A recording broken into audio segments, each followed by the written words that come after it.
Lost Guys countdown. 4, 3, 2, 1. Hey, everybody. This might have given you a bit of a flavor of what we're going to be talking about today, but welcome one and all to another episode of The Lost Guys and Girl. Hey, Trish, how's it going? Welcome back. Hi. How are you? I'm well. Thank you for having me again. Sounds like a really fun one we've got today. Well, we loved having you so much the last time. We're going to keep dragging you back as much as possible, so very much appreciate it. It warms the heart being dragged. Good. Nolan, Martin, I hope you guys are in tip-top form today. Well, that remains to be seen, but at least I'm feeling well. All right. I see that both. What? I'll give you my best. Is that good enough for you? Is that good enough for you, Dad? Yes, it is. Well, I see both Nolan and Martin have gotten haircuts, so, nice to you both. Thank you for noticing. Yeah, I can see. So anyway, welcome back to The Lost Guys. We are so happy to have you here. As always, this is member exclusive content for That Park Place, which is run by the indefatigable Jonas. And as always, we are happy to take suggestions. We love to hear from you. Click the like button because it's hard for us to see how many people actually watch this, if we're just speaking into the void or not. However, like button, comments, give us your thoughts, give us your feedback. We always want to hear from you. As Pro always says, you are the gigawatts that drive this entire Pro network, including TPP. And if you have suggestions for future episodes of things that we should unearth and discuss, do not be shy. Let us know. Now, as you might have guessed from the intro that the lovely Nolan Thunder sang this at the beginning, we are going to be doing theme songs that you may or may not remember or recall. And so, okay, Nolan, this was your brainchild, so take it away on this.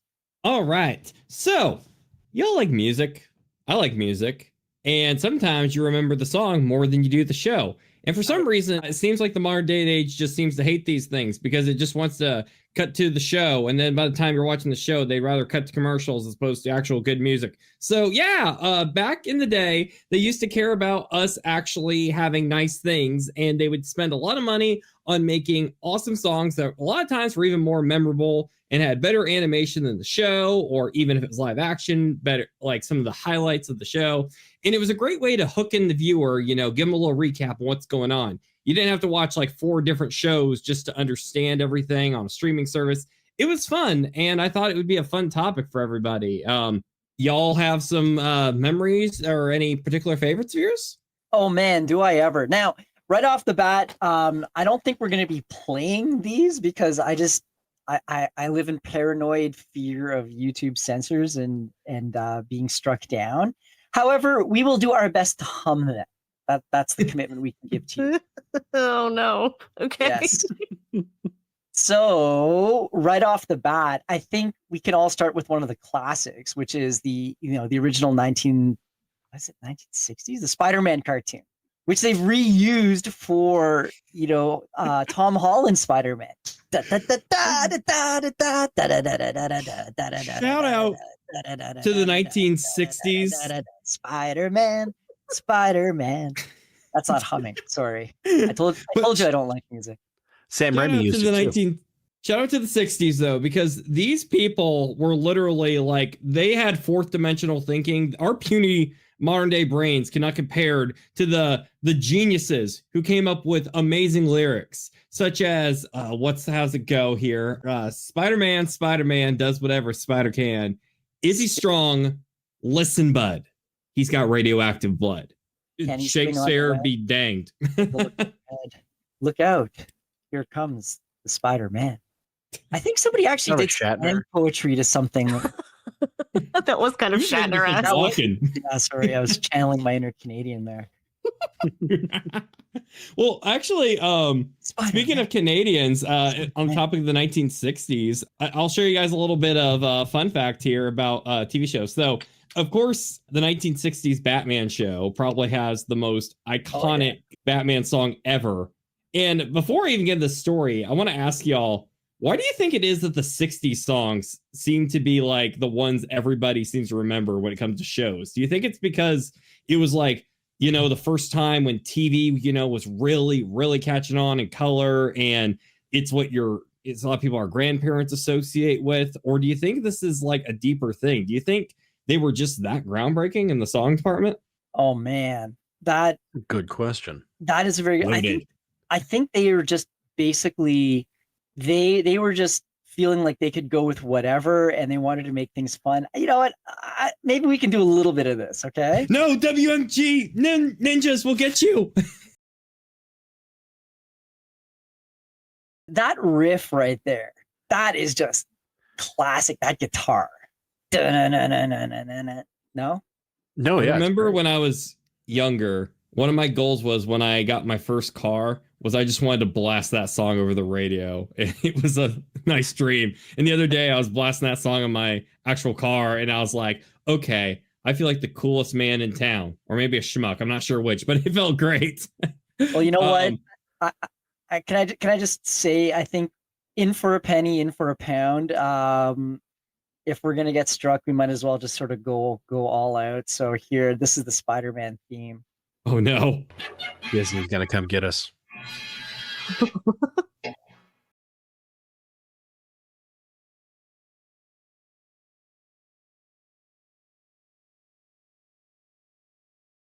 I just want to think, like, picture yourself being the orchestra, like, sorry, the choir. You're it's like 1960s. You get handed the sheet, and it's like, okay, you got to sing Spider-Man. Spider-Man does, and you're kind of looking at this. You're like, what the heck is this? I was watching TV with my kids the other day and thought the exact same thing about like the Pokemon song. Like that guy puts so much passion into the Pokemon song. You know what? And he sounds like Michael Jackson. Be careful with the Pokemon one. That one will get struck down. Will it? Okay. Yeah, Nintendo don't play. Oh, that one. Okay. Yeah, don't tell me that don't sound like Jackson. That does sound like Jackson, I gotta say. But you have to think are there any other about like that come to mind? Well, one that I think of a lot is actually I'm not even really. This might be a loaded statement. Please do not kill me, Hangry. I'm not really a Transformers fan, but that song, like, and I mean particularly the version from the 1986 movie by Lion, that song had no business being one of the greatest 80s rock songs ever made. Like, wait. Which one? Which from the animated movie, the one where everyone dies. Lion?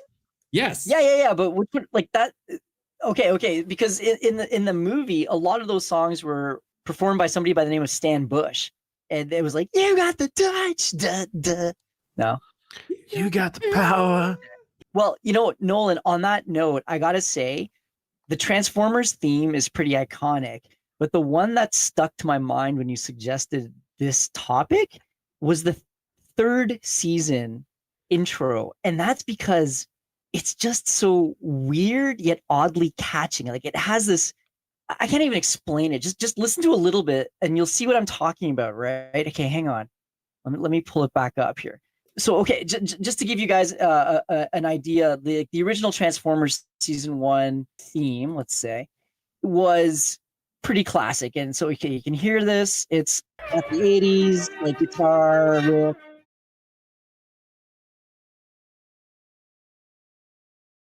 And I mean, that gives you a pretty good flavor for it, right? But then after that movie where all the people died and they, all the main characters died and they introduced all these new robots, the theme changes as well. And it is so strange. And yet, as a kid, it was almost addictive to listen to. You're like, I'd never been exposed to anything like that before. And I'm like, what is this? And I want to hear more. Like, listen. So, like that weird, I don't even know what to, like the ha ha ha, like that. It sounds like Final Boss music. Right. It sounds, yeah, exactly. It sounds like for the Super Nintendo. So yeah, that, I don't know, man. Like that, for whatever reason, that stuck in my head for all these years. But I've talked enough. Trish, you're being awfully silent. I'm just letting you guys, talk about your Transformers. I do know the Transformers song, but I didn't hear the season 3 one. It struck me kind of like they were trying to tap into what music was like actual popular music at that time, and trying to make it sound a little bit in that vein as opposed to just kind of straight theme song to me. but that's not a criticism. I like that. Yeah, All a little right. more Euro poppy. Yeah, a little bit more that like Yeah. dancey, maybe new wavy kind of vibe to it. But like an intensity to it, like, oh, you'd better transform or else you're gonna die, essentially. Or else. So what about you, Trish? Any songs that kind of stick in your head? Well, see, I'm a little, I guess, different from you guys in that I never really watched cartoons as a kid. I mean, I watched a couple things. Like I loved Rainbow Bright when I was really little.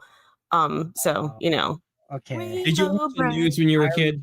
Did I? No, I liked sitcoms. So a lot of the ones Hey, that good stick in my answer. head are sitcoms. Yeah, but as a kid, some. Like I said, Rainbow Bright was probably a big one for me. They all look like they work at Epcot. Those character designs look horrifying, by the way. But I think they're cool. I think there was Ethan Van Sciver or something. I think he did something like a Rainbow Bright comic book recently, but it's like this Viking dude in rainbow bright colors. Hang on, let me see if I can find this.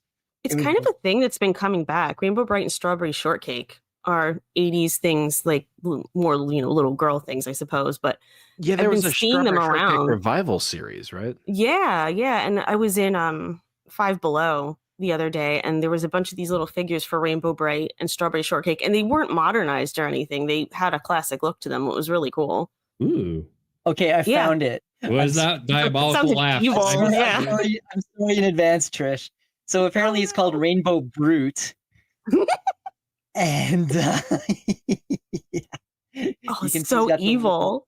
You got the little star on him there, and he's got the rainbow bright costume, and yet I guess he goes around and murders people with rainbow energy. Hang on a second here. What the heck is that? It's Rainbow Brute. Rainbow Brute. This is Rainbow Brute. Rainbow the Brute. Sorry. Little wordplay there on rain. Yeah. Oh my gosh, the unicorn. The unicorn. Yeah. Igniting the bond between father and soy. Oh boy. Oh dear. Well, anyway, this looks like it could be a very fun comic. Let's see. That'll be our next episode, everybody. We're all gonna buy this comic. The Rainbow this Brute one- special.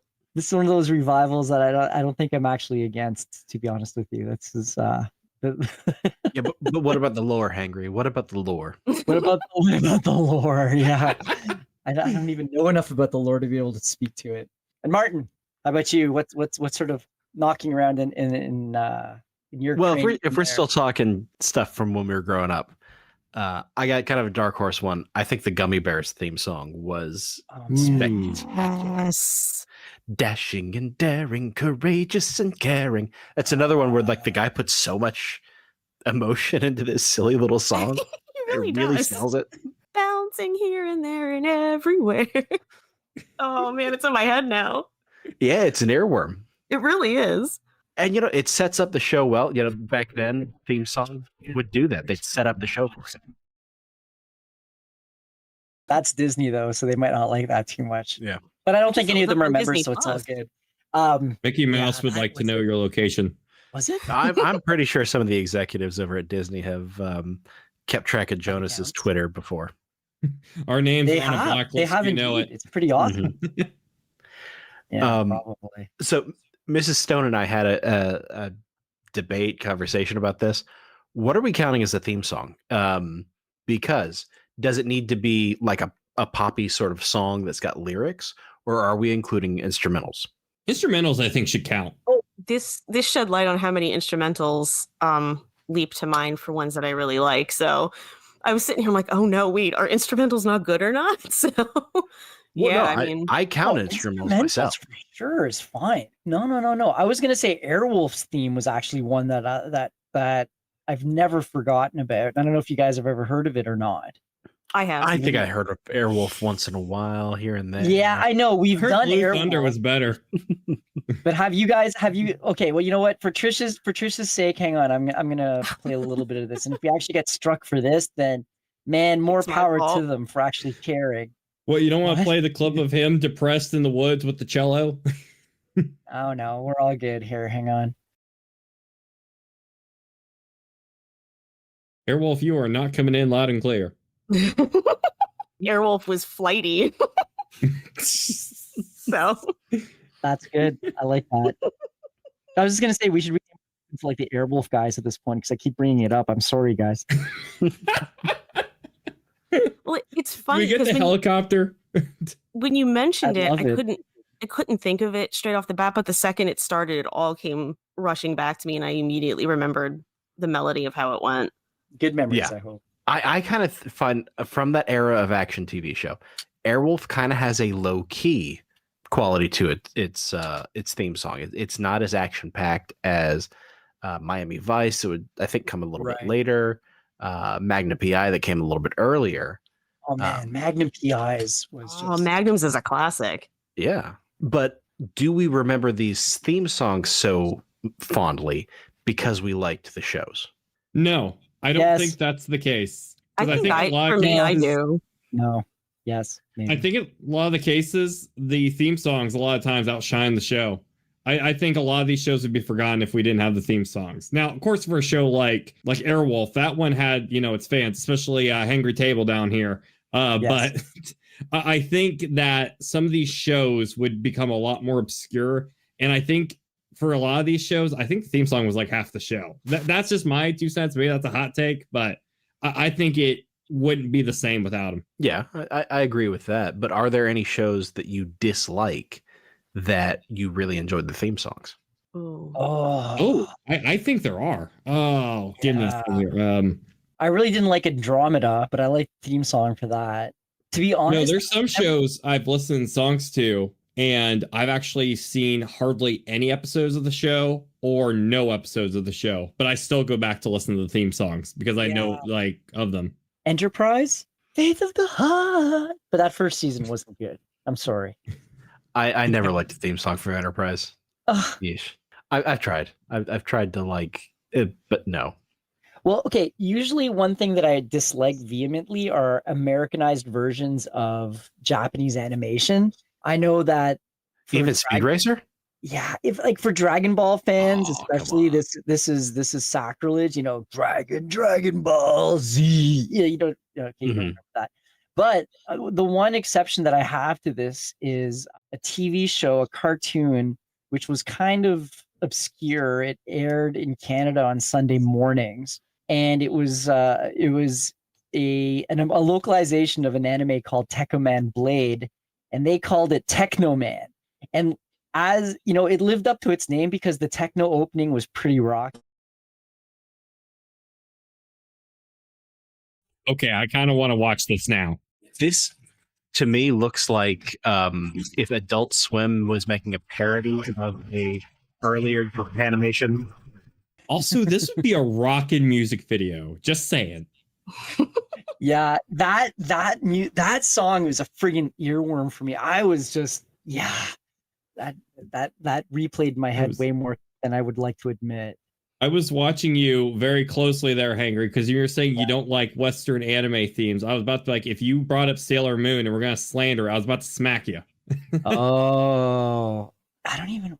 Oh yeah, the Sailor Moon theme. Yes. Hang on. That's what I like about Western shows. On the topic of the Japanese anime and just Japanese entertainment in general, I guess there's one of the things that actually inspired me about coming up with this topic was I guess a difference between the East and the West is in the East, I guess the theme songs are more of a they're talking about an event or a moment, it's kind of more like a traditional type song, where it's kind of about some kind of random, maybe like a romance or something like that. Whereas in America, more of the focus is on recapping, the show, presenting to the viewer, what is this show about? Who are our characters? Why do you care about this adventure?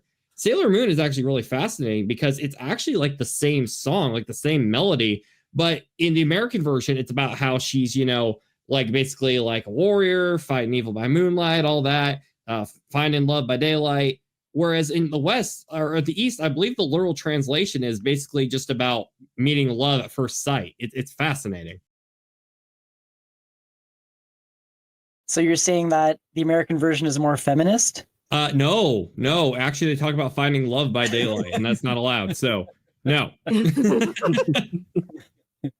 Got it. Well, actually, in on when you were saying about giving you an idea of it, I think for me with the instrumentals, it's not so much explaining what it is as it is like the vibe. And when you were saying shows that you don't like, but you like the theme song, I don't want to say I don't like it. It didn't grab me the way I would have thought it would.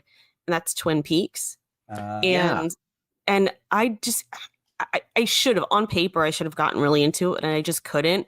But the theme song is just absolutely perfect for setting a vibe. And I love listening to the theme song, even though I don't really care to watch the show. Mhm. Yeah. And Yeah. For me, that one's Law and Order.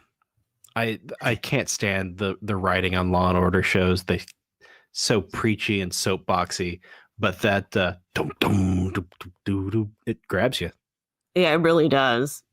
Speaking of grabbing you, this is another one of my Oh, Mm.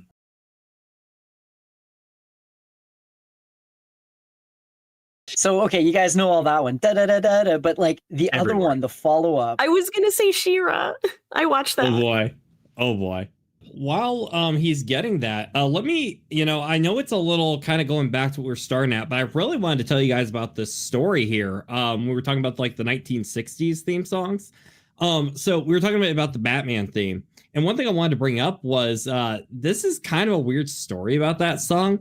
Apparently, there was a time where rumors were going around that the original Batman song, that it wasn't actually a chorus singing the lyrics. It was actually horns that were making the sound. It sounded like they were saying Batman, because the reason came from a 1994 book called Back to the Batcave, because Adam West incorrectly remembered that the show's theme, he thought it had horns, which I gotta say, like, the one thing you're supposed to remember about that show is Batman. Like, it's literally like the one thing you need to remember. And the man himself couldn't remember that. So he was putting out a rumor out there, and that wasn't the case. It was actually a bunch of Canadians singing it, I believe. So thank you, Hangry. My brain is trying to think of if there's any kind of horn in it. The only thing I could think of, because I mean, where would he be pulling that from? Is maybe like the bam, pow, like didn't it go like bow? Yeah, I was thinking maybe there. Maybe that would be the only thing, but that's not the main, hook of the song. That's just in the song. No. I find that a surprising amount of actors don't actually watch the stuff that they act in. I can't tell you how many times I've read a quote from someone like, "Oh, I was in this film and I didn't see it until 20 years later, and yeah, it actually wasn't that bad," and like, so I mean, I wouldn't be surprised if Adam West never actually watched the TV show. I remember listening to Samuel L. Jackson talk about that, and he said, all these actors say they don't like to see themselves on the screen are liars. That's what I figure. I mean, really. I mean, I'm All sure right, there's guys. a few, but overall, I think they're a little too full of themselves. Let's try this round two. Ready? Yeah, I definitely froze Okay, looking like I mean, that. She-Ra, yeah, I know. Princess That- of that- Power, man. I think I watched that show just for the theme song, because that song, like, you listen to that, you get hyped up.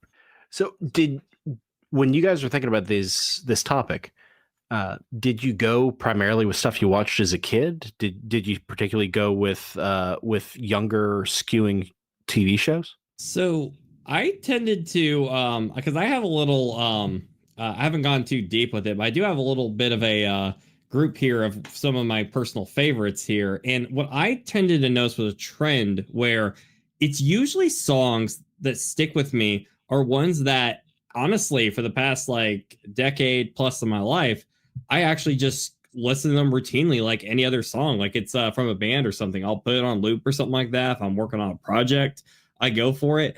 I do think there's definitely a bias towards what I grew up with, but it's not always the case. But I don't know. Maybe it's because it just brings out that, childhood innocence and energy, and you just like everything just kind of feels right with it. And maybe it's kind of like when I hear other songs, I'm like, ooh, I kind of want something to kind of sound like, I don't know, the Scooby-Doo song or something, Mm-hmm. How about the others here?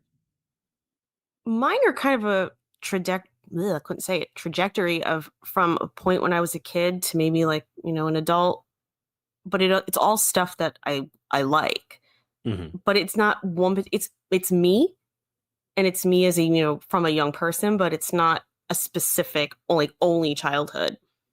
because like I love Silver Spoons. I just love that theme song. And obviously that's from when I was a kid, but then like I also really like 6 Feet Under's theme song, and I was very much so an adult when that was on. So yeah, I'm noticing that the ones that really mean something to me are like different periods of time for me. How about you, Hangry? Likewise, I would say that yes, there are obviously a lot of shows from my childhood that I remember, and the theme songs kind of get stuck in your head because there's just not that much in there to begin with, right? And so those things can imprint much harder. But I will say that there are other theme songs, like really recent ones too, that I enjoy that get kind of like stuck in my noggin as well. Like I one that's coming to mind right now is the Star Trek Strange New Worlds theme song. And frankly, I even like the Star Trek Discovery opening credits song. I just hated the show, but I thought that song was pretty cool. So yeah, like it's just, again, like Trish, it's not so much about the show, but just the combo, I think, of the visuals of the opening as well as the song itself. There's got to be something there with both that kind of imprint themselves on me. And so when that happens, it's tough to say what that formula is in my specific case. But no, this has been, I'm sad to say this has been a lifelong trend. Well, for me, when I was putting together my thoughts on this, I found myself like cutting out theme songs for, if I'm trying to make a top 5, I found myself cutting out theme songs that I really like in favor of ones that maybe I don't quite like as much, but have this amazing staying power. So like, for instance, I don't think Jefferson's makes my cut of top 5, but like Addams Family probably does, because my kids know Addams Family and maybe they've seen one episode of the original series. So something that kind of transcends into just general pop culture. Right. So like the theme song, if it's supposed to be this thing that is like early branding, if it's supposed to brand to the show and make you immediately have warm feelings or think about it, then something like the Scooby-Doo theme song or Addams Family has to be up there. Or what about the Andy Griffith Show? Yeah. Ooh. I will randomly whistle that for no reason. Yeah. And I mean, I never really, I watched a little bit of it, but that theme song, just for a whistling guy, was pretty darn catchy. Oh, it's a great theme song. It's got lyrics. Does it? It does. It's actually good lyrics too, and you can hear Andy Griffith singing it himself. It's actually a pretty good song. This is weird. Back in like 2011, 2012, I actually bought that song on iTunes. It was there with like random movie soundtracks and like whatever young Nolan was listening to. It was probably one of the most bizarre things you could have in a playlist. But, so to answer a previous question about, are there shows with theme songs that you just like the song, but you don't like to actually watch the show? For modern television purposes, Doctor Who. So I've always liked the Doctor Who theme song. Yeah. So I've always loved the theme song, and they have these compilations and mashups on YouTube where, like, some guy puts them all together, like all the different versions. And I think he's probably got like 1 billion views or something, but I love listening to those. And I kind of fell off of Doctor Who near the halfway through the Capaldi era. Like the Whittaker and the Ncuti Gatwa, like I just no, but I like the theme songs. Even the Whittaker one, which is kind of like this, like it's almost like a dubstep-ish type of thing. But so that is a prime example of a show that I love listening to the music, can't stand the show right now. I feel like with this whole Doctor Who thing, I feel like Trish and Martin might be able to answer this question from me a little better. But like, I'm not really someone who's ever really gotten into Doctor Who. I saw a little bit of what was it, the 2005, 2006 series, like the reboot that really got a lot of people into it. I can't remember who the Doctor was at that point. Christopher Eccleston and David Tennant and Ninth Thank Doctor. you. Yeah. Thank you. And I was listening to, because I do think that song is a pretty good banger, and I've heard the theme song compilations before, and even though I never saw the show, I noticed that my favorite variation of that song is like the version that came right before the reboot. So that would have been like what, the late 90s version of it. And it's just interesting to me because I'm so biased to so many songs that came from late 90s, early 2000s. And it also applies to a show I never even saw. Do you think that would be just because of the music trends at the time? But then again, this song is based off like a 1940s. When did Who first appear? Like Yeah, Late 1960s. I was going to Thank say, you, yeah, 60s. Like Kennedy assassination. Like okay, yeah. In fact, the literally day it the was first announced. episode. Yeah. Oh, really? I didn't know that. Yeah, Doctor Who premiered the day that it was announced that Kennedy was assassinated. Yeah. So nobody watched the first episode because they were always watching BBC News. Yeah. Oh, wow. I didn't know that. So they kind of had to air it again, and they gave the show a second chance. So good on them, I guess. I remember. Yeah, that was a What challenge for it. luck I know. for a show. Really? Yikes. Yeah, But you're not going to pull against that ratings bonanza. I mean, but you look at the music. Sorry, no. That particular music from 1940 was pretty out there, I would say, in a good way. So yeah, though, like the one day I hope to be able to say I love Doctor Who and the TV show again. It doesn't seem like that's going to happen anytime soon. In fact, They can never take away from you the stuff that you liked before. well, they can apparently. They can recontextualize, but you don't have to pay attention. That's true. No, the most annoying thing is when shows change their theme songs. That gets really annoying because everyone associates it to a really good song and then they replace it with a song it's usually not good. Unless it's one of those like shows where the first season, it's kind of funny with shows because a lot of the times most people remember the theme song from the second season of a TV show as opposed to the first season because usually the first season has some weird things like it's sung by like a different singer or they were still trying to kind of find their sound. But season 2 onwards, then everybody's just loving that song. And then all of a sudden, like 9 seasons later, they're like, hey, let's change it to a song nobody likes. A great example of that's a Drew Carey show. Because initially it was Drew Carey singing Moon Over Parma. And then they changed it to 5 O'Clock World. Oh, Interesting. I don't even remember that. Do you remember, like, not remember the Drew Carey show or not remember the theme song? Or the... No, I remember the Drew Carey show. Just the theme song never kind of stuck out to me, but I'll take your word for it. Yeah. For some reason, when you said Drew Carey, for some reason, I just started thinking of, I don't know why, but I started thinking of game shows, and I'm like, ooh, now I'm thinking of Price is Right song. yeah. He's the host of Price is Right now, but before that, Oh, okay, thank you. Okay, my mind's connected. Yay. Decent TV show going on, right, Martin? Yeah. Yeah, it ran for years. Yeah, no, it was pretty funny too. And then they had the he was also on Whose Line Is It Anyway? I think that was he was the host for a long time. Yeah. Yeah, so he had his Drew Carey colleagues on there too, and that show, man, they were able to pull off some pretty good stuff. Like some of the ad libs that they did on that show, I got to say, were quite impressive. But that's not here. I got thinking here, we were just talking about like Drew Carey show, game shows, and it got me thinking about like, there's also like Nickelodeon. Trish was talking about theme songs. A lot of us have been talking about cartoons, tonight that we grew up with and such. But I think the beauty of a theme song is I feel like it's some of the greatest marketing you can possibly do for your show. And I think that's something that just bothers me is that it's almost can be timeless, like it's the thing, because routinely, like probably seen throughout this discussion, just like, well, my face is probably the only one you've seen light up because icons all around me here. But it's like you can probably hear the enthusiasm. Thank you, Nolan. I feel like an icon sometimes. You're my icon. But it's like, you can always see like the passion. Just talk to someone IRL and just bring up like an old TV show song and they're probably going to react with a smile.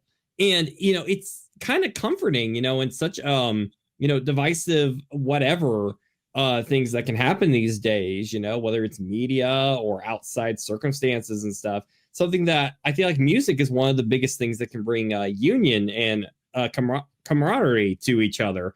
And I feel like they've kind of abandoned a lot of these shows a concept of theme song because they feel like it's almost like obscure. It's like, hey, we've already got them to subscribe to the streaming service. Let's get into the meat of things. We don't want to distract them with like a a theme song or something like that, or it seems like almost like it's like an afterthought. Like they just pour all the budget in the show and then theme song, it's like whatever. When in reality, I feel like it's almost one of the biggest times you could hook a viewer for a very long time ahead. Anyone disagree with that?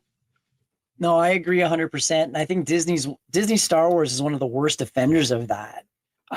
For a brand that is so focused, not focused. Focus is the wrong word, but for a brand that has as its lifeblood John Williams' score, and not just the opening crawl like that, but like everything throughout those films is so driven by the music. Mm-hmm. To just have all these cold opens with their darn Disney Plus shows, it feels like that alone signifies how little current day Lucasfilm knows what Star Wars truly is. I'm not going to turn this to another Star Wars rant. But to follow up on that, to not really make this about Star Wars, I was thinking like, with The Mandalorian, I really honestly love the theme song to that show. In fact, when they do like their end credits thing, they show like a lot of concept art. They let the music speak for itself. You feel like you've gone through an adventure. I'm one of those people that likes, maybe I'm weird, I like watching the credits to shows and kind of listen to the music, reflect on like what I just watched, like how I'm going to judge this art, and I feel like these days I find myself connecting more with the credits because there's just such a lack of theme song. And then I get the annoying Netflix thing in the bottom right corner where it's like, hey, want to skip to the next episode? I'm like, no, screw off. Yes. Okay. Especially if you're watching like an older show and it's like the Netflix thing is like, no, we're just going to skip right ahead. You don't need to watch this. You're like, no. All right. So what are the shows you watch on Netflix and never skip the theme song or opening credits? All of them. Man. Like, even if you're binge watching. This for me, I don't really watch things on Netflix. I still love my physical media, but for me, and part of this is one of my favorite shows, but I would never go past the opening of Veronica Mars, no matter how many times I sat and watched that show, because I just really legitimate, and it's a song. It wasn't a song written for the show, but it was just legitimately, I just legitimately enjoyed it. And so I would keep it on every time. I would never skip it. Yeah, I remember that one. It was media. Trish, it's so hard to get up off the couch and put the disc in. Be quiet, Hangry.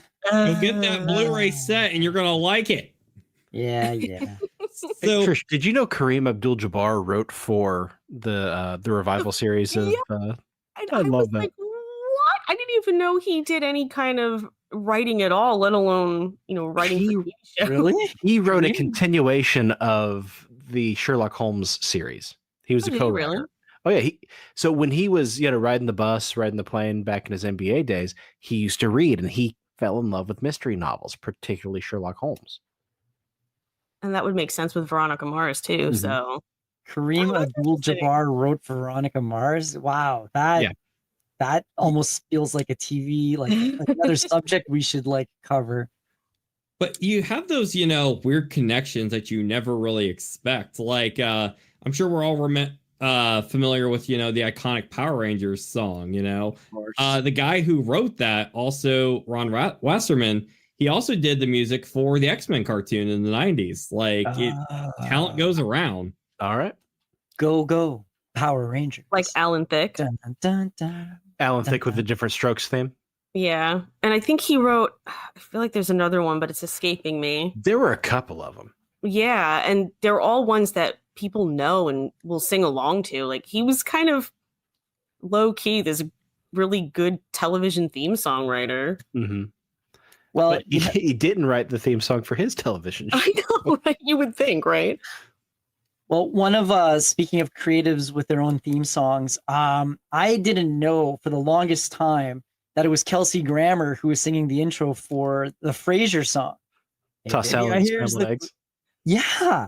But I mean that's a catchy song. I gotta say that certainly helped watch the TV show. I'll tell you.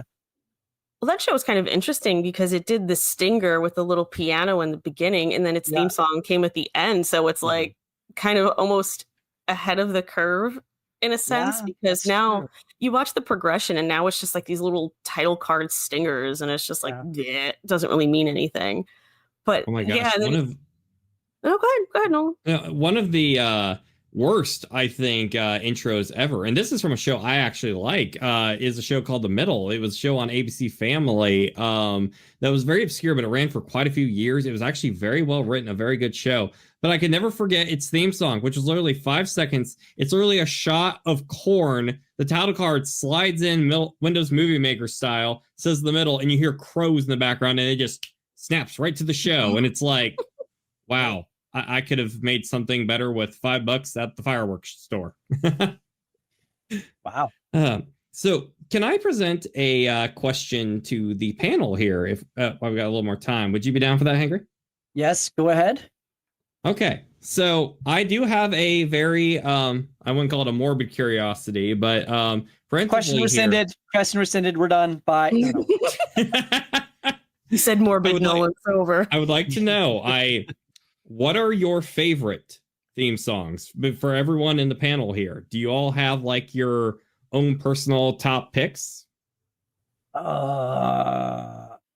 I mean, I think I've already kind of gone through mine, but like, the ones that jump to mind, not only the Spider-Man 60s cartoon, but the newer 90s cartoon, the Spider-Man cartoon. The Aerosmith guitar one? Yeah. That one I liked as well. Steven Tyler, man, like that cartoon, that was my Spider-Man growing up. I was watching that on the reruns. It was heaven. It was pure heaven on earth. Did you ever watch the Iron Man cartoon? Yeah, I love the Iron Man one. Where he's like, I am Iron Man. No? Okay, hang on. Let me find this. Hang on a second. Oh, I watched it. Okay, hang on. All right, you guys go on ahead. I'm going to find this. All right. Well, I guess like Black Sabbath. Hang on. Well, it wasn't Iron Man by Black Sabbath, but it was pretty rocking.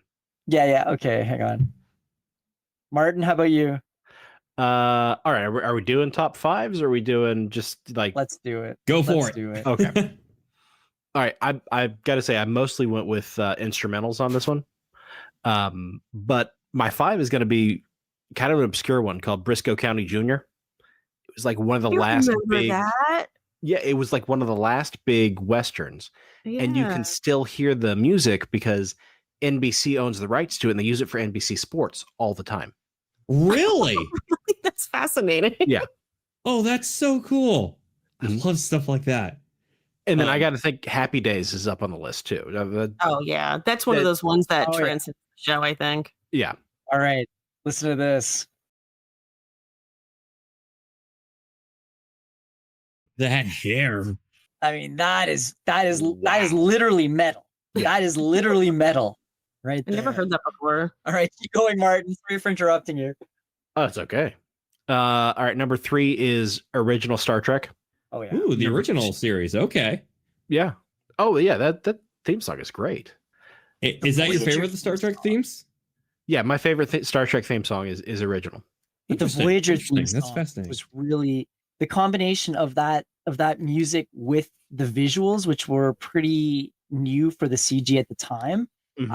I found, I didn't like Voyager that much, but I loved the song. And of course, that's so Voyager is my wife's favorite Star Trek series.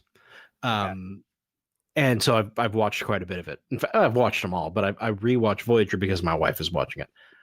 I like the Voyager theme song, but I feel like it and Deep Space Nine kind of show that the theme songs, not the shows themselves, but the theme songs, demonstrate where the production team was starting to misunderstand Star Trek. Oh, interesting. Because they're becoming so calm and peaceful, and they're no longer the energetic, hopeful future of mankind. The production team is in this stable sort of everything's fine. Huh. That's a really fascinating take. I was actually extremely tempted to, when I was trying to think of some of my favorites, I was very tempted to put the Next Gen theme on there by Jerry Goldsman. But it's great. The way I saw it was, in my opinion, personal opinion here, it's the definitive Star Trek theme of everything Trek. But one of the reasons I didn't put that there is because I'm like, well, it's technically the motion picture theme. That one did it first. I would see. Most people think of it as the Next Generation theme. Yeah, it's interesting how it debuted with like Kirk and all that, but yet it still hit home with Picard, and that makes me happy. I really appreciate that, and it brings a lot of memories whenever I hear it. But would you like to continue on yours? Sure, yeah. So my number 2 is Magnum PI. Yes. That's just a show that gets you ready to watch, or a theme that gets you ready to watch the show. And for, Adventures in Hawaii. My number 1 is also Hawaii 5-0. 5-0. I will randomly get that in my head for no reason. Mm-hmm. It is also the only TV theme song where I like the remake's version better than the original.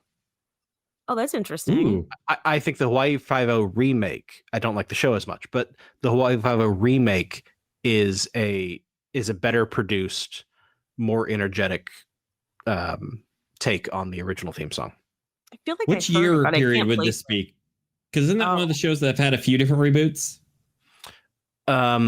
This is the one with that Australian guy who's doing a passable American accent as Garrett.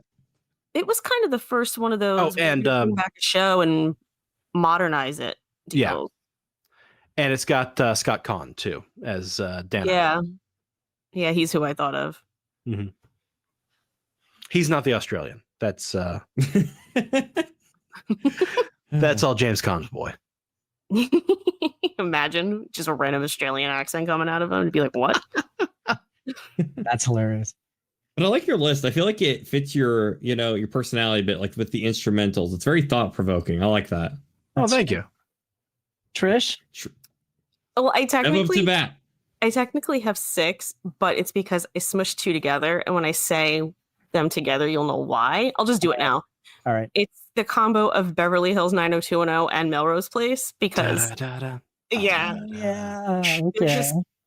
They're both instrumental, but they just, I don't know, they get me every time. And like when you were saying before, Nolan, about things you'd play in the car, I'm like, I'd play those in the car. Like they just have like a rock and like, I don't know, they just grab me. So that's Aaron Spelling always had good theme songs. He really did. He's another one who's like so many shows I don't even think people realize was Aaron Spelling. But I also had this one's very me because it's my youth. Saved by the Bell. I was obsessed with that when I was a kid. Good one, yeah. For a split second, I was like, oh, it's just all right. And I was like, no, I see what he's doing. But yeah, I mean, that's probably the one on here that I have the most actual memories tied to. That's if any of them on here are gonna be like, okay, that one's taking me back. It's Saved by the Bell. Ain't no one forgetting those colors. And even the visuals of it are just so early 90s. It's just so glorious. Perfect. It's so were you a Zach girl or a Slater girl? Oh, I was a Zach girl all the way. Mark Paul Gosselaar was like my first probably big crush as a young girl. So yeah, he was my guy. Maybe we should do a Saved by the Bell special. Ooh. I've actually never seen Saved by the Bell, so maybe we should do that. Oh my. I was looking up Christmas things and I realized season 3 is the best season of that show. Is that the one where they get the jobs at the mall? I can't remember if that one's in it. It's the one with the U2 tickets, the one where they have the murder mystery party, the one where they have like the rockumentary. It's like there's so many classic ones that are in that season. The rockumentary. And then they realized that these adults are supposed to be in high school, but they only get 4 seasons out of high school, so they start stretching it out with their summer jobs. There's a whole summer season in there. You should have just failed them all. Have to redo the grade. We spent a whole season in detention. We knew that. Class. It had a young Leah Remini in it, by the way. Mm-hmm. All right, let's continue on. So in terms of like classic sitcom, for me, it's Family Ties. I also just really love Family Ties. Everything that I'm going to say I own, so I truly love it. But there's just something about Family Ties that is just the warm fuzzies for me. And it just makes me feel very, very cozy. So I just love that one. And then I mentioned it before, but 6 Feet Under is on my list. That's just a very powerful show for me. And that's one of those ones that it really sets just this interesting little vibe. It has an oboe, which I feel like is not an instrument that you hear very often, which I really appreciate. And you're right. And it's kind of weirdly jaunty. It's hard to explain, but if anyone knows it, they know what I mean. And then there's one more for me, and it's probably the most obscure one on here, and it's My So-Called Life, which I watched in real time. I was one of those devastated 12-year-olds when it was canceled. Claire Danes. And That's Claire Danes. yeah, Claire Danes, young Jared Leto. That's why when people say things about Jared Leto, I'm like, he's Jordan Catalano, though. Like, I can't hate him. So, And Corky, right? no, that was Life Goes On. Sorry, wrong one. Okay, With Patti LuPone, with Broadway Right. legend Patti LuPone. Yeah, okay, that was they sang the Beatles in that one. really Yeah, they sang Obla Di Obla Da in the intro to that show. wow. Yeah, interesting poll actually for this conversation. My So-Called Life. Yeah, of course, I remember that. Yeah. And it's another instrumental one, but because that show at that time was just my show, and then they tore it from me. Oh. I hear that theme song, and I'm just a 12-year-old girl again. So Well, at least you're not bitter about it. That's good. I'm very bitter about it. 30 years later, I'm still very bitter about it. Those wounds never go away, Trish. They ended It was the so 90s good. Spider-Man. The 90s Spider-Man cartoon, me and Hangry were raving about there for a minute. They ended on a cliffhanger, and my little young self was, because I was catching the reruns, in syndication and all that. So I would sometimes, networks wouldn't show all the episodes for a season before they loop back to like episode 1, or they air them out of order. So we'd get to the point where, like, all of a sudden you get to a certain episode and you'd notice, oh my gosh, this time they're showing more episodes. So my little mind was like, okay, new episodes. So it got to the last episode of the show that ended on a cliffhanger. So I'm like, okay, I just got to wait for them to start airing the rest of it. I just kept watching and waiting and waiting. And I'm still mad. It's like the train that never arrived. I have more than one of those. So, I feel that pain. All right, Nolan. Round it off. Yeah. All right. So I'm going to be reverse Trish here. Almost every single one of these shows, I do not own physical media. So I guess I'm fake fan. I guess that's what. Oh, you're such a phony, Nolan. Yes. So we're going to... You're called a forward, I guess. If the future is by, you mean about 20 years ago, we'll go here. For me, like some of my favorites, I would say going from 5 would actually be the Teen Titans theme from the early 2000s. That song was done by the Japanese band Puffy Amiyumi, which was actually in Japan, they're known as just Puffy, but it decided to not use the name Puffy in America due to a possible legal concerns with shall not be mentioned. With someone else who's having some legal concerns. I was going to say, they're probably happy about that now. Who also like to puff. Yes. But the song itself is fantastic. It's a weird, I love those really, especially like late 90s, early 2000s, kind of where they, like, I think of like Scooby-Doo on like Zombie Island, where they're trying to go for that whole rock grunge, but it's also supposed to be very gothic, very horror movie-esque. There's a lingo for that. Trish, you know this. What's it called? It's like a hybrid of kind of like blood and gore, but also like music. It was pretty big back then. It's like you just did that thing where you ask someone and they're on the spot and they are completely unable to think of anything because you're saying it, and I'm like, I know this, but my brain is blank right now. No, you're talking about like fitting that into like Rob Zombie Dracula. Kind of the Rob Zombie type thing. Thank you. I was blanking on it too.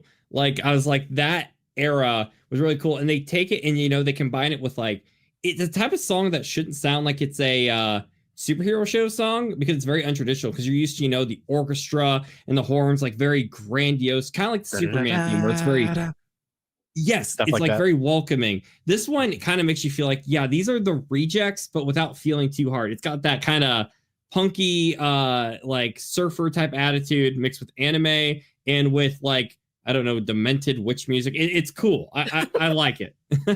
Demented witch music.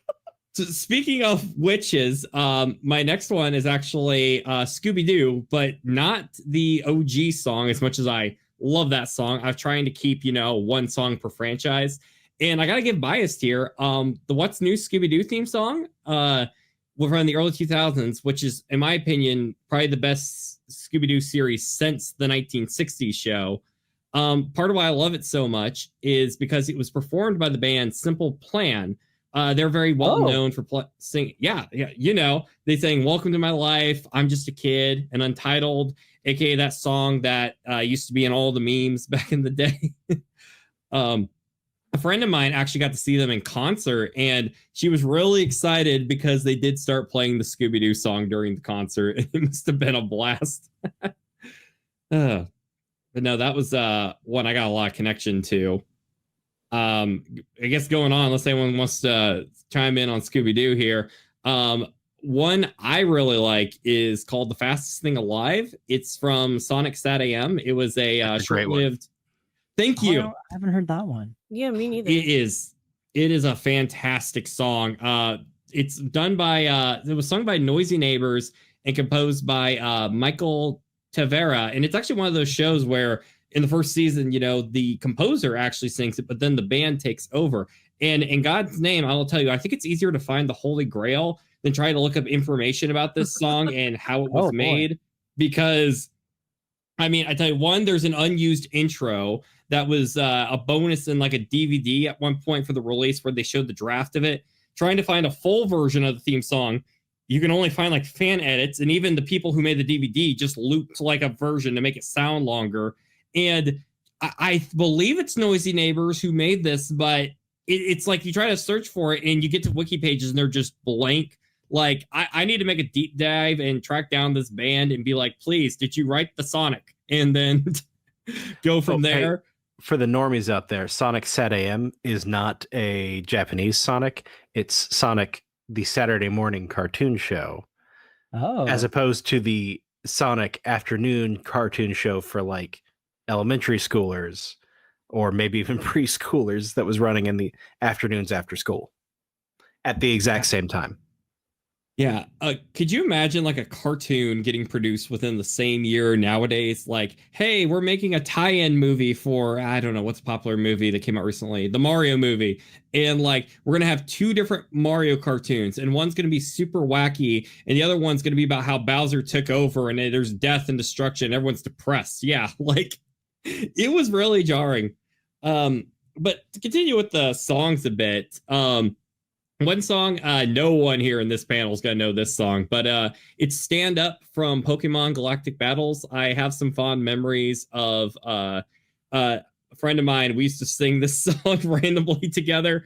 It was composed by John Loeffler and sung by Aaron Bowman, who might have one of the best songs vocalists from like pipes from a female singer I've ever heard in my life. This song, because everyone goes to the OG Pokemon theme that, once again, sounds like it was sang by Michael Jackson. But I feel like if you want a song that fulfills you and feels like you can take on the world, this is the song to hear.